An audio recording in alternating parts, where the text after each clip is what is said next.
அன்பர்களே, ஐக்கிய அரபு அமீரகத்தின் அஜ்மானில் மண்டைக்காடு பகவதி அம்மன் சேவா சமாஜ் இன்டர்நேஷனல் அமைப்பின் சார்பில் குமரி மாவட்டத்தைச் சேர்ந்த வெளிநாடுகளில் வாழும் தமிழர்கள் இணைந்து மண்டைக்காடு பகவதி அம்மனின் திருவுருவச் சிலையை நிறுவி மண்டைக்காடு ஆலயத்தில் நடைபெறுவது போல் விழாவை நடத்தி வருகிறார்கள்.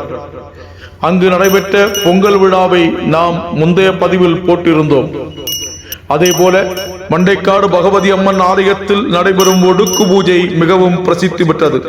இந்த பூஜையில் பக்தர்கள் பல வகையான படையல் பொருட்களை அம்மனுக்கு வைத்து பாரம்பரிய முறைகளில் வழிபட்டு அம்மனின் அருளை பெறுவது வழக்கம். அதே போல UAE அஜ்மானிலும் 6ஆம் நாள் விழாவில் வலியபடுக்கை எனப்படும் மகா பூஜை நடைபெற்றது.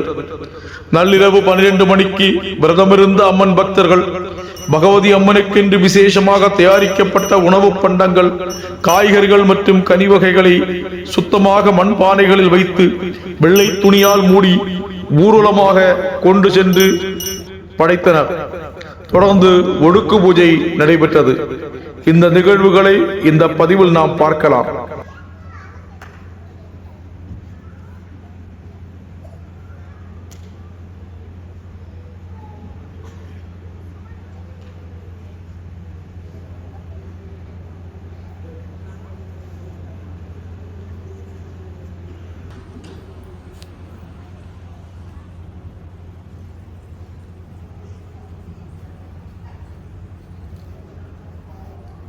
ஒடுக்கு பூஜை 12 மணி அளவில் நைட். அந்த நேரத்துல அந்த வலியப்படுக்கை பூஜை ரொம்ப பிரம்மாண்டமா இருக்கும்.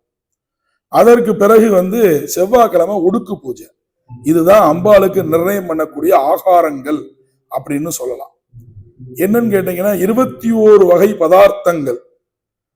அத கோவில் இருக்கக்கூடிய போத்திகள், அந்த போத்தியினுடைய குடும்பங்கள், அந்த குருக்கள்